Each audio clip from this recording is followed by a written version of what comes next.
Hello students, welcome to Shiny Maths. 8ஆம் வகுப்பு எடுத்துக்காட்டு 1.17 பார்க்கலாம். இரு விகிதமுறு எண்களின் பெருக்கற்பலன் -2/3 ஆகும். அதாவது மொத்தமாக 2 விகிதமுறு எண் இருக்கு, அதை பெருக்குனா -2/3 கிடைக்கும். ஓர் எண் 3/7 எனில் மற்றொரு எண்ணை காண்க.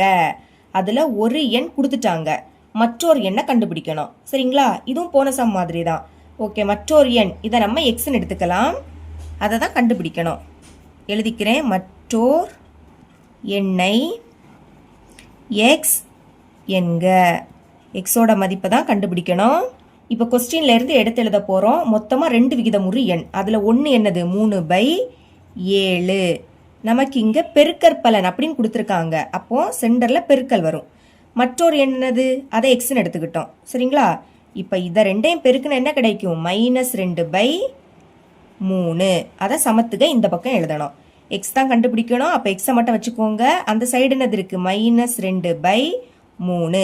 போன சம்மில் சென்டரில் ப்ளஸ் இருந்து, அப்போ இந்த பின்னத்தை அங்கே கொண்டு போனோம்.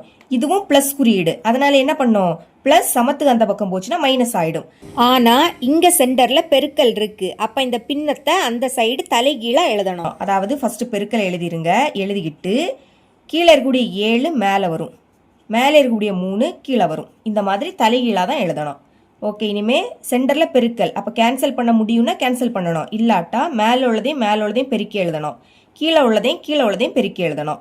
ஓகே, இங்கே ஒரே ஒரு மைனஸ் இருக்குது, அப்போ அந்த மைனஸ் அப்படியே வந்துடும். பெருக்குங்க. 7 14 பை கீழே உள்ளதை பெருக்கலாம். 3 9. இதை கேன்சல் பண்ண முடியாது. அப்போ இதுதான் என்னது? எக்ஸோட மதிப்பு. அப்போ ஆன்சர் எடுத்து எழுதிக்கலாம். தேர்ஃபோர் எக்ஸ் எப்படி எடுத்துக்கிட்டோம்? மற்றோர் எண்.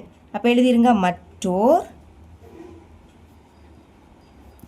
எண் is equal to -14/9. இவ்வளவு தான் இந்த சம்.